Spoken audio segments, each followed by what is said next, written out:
سورہ واقعہ کی خصوصی فضیلت، مرض وفات میں حضرت عبداللہ بن مسعود رضی اللہ عنہ کی سبق آموز ہدایات۔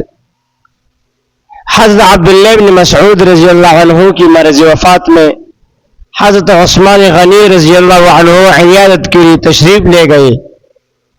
حضرت عثمان رضی اللہ عنہ نے پوچھا، ما تشتکی، تمہیں کیا تکلیف ہے؟ تو فرمایا، ذنوبی، یعنی اپنے گناہوں کی تکلیف ہے۔ پھر پوچھا، ما تشتہی، یعنی آپ کیا چاہتے ہیں؟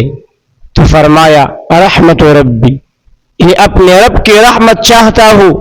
پھر حضرت عثمان رضی اللہ عنہ فرمایا کہ میں آپ کے لیے کسی طبیب یعنی معالج کو بلاتا ہوں۔ تو فرمایا، مجھے طبیب ہی نے بیمار کیا ہے۔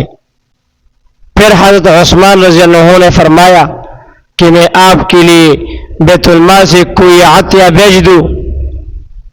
تو فرمایا، لا حاجت لی فیہا، مجھے اس کی کوئی حاجت نہیں۔ حضرت عثمان رضی اللہ عنہ نے فرمایا کہ عطیہ لے لیجئے، وہ آپ کے بعد آپ کی لڑکیوں کے کام آئے گا۔ تو فرمایا کہ کیا آپ کو میری لڑکیوں کے بارے میں فکر ہے کہ وہ فقر فاقہ میں مبتلا ہو جائیں گی؟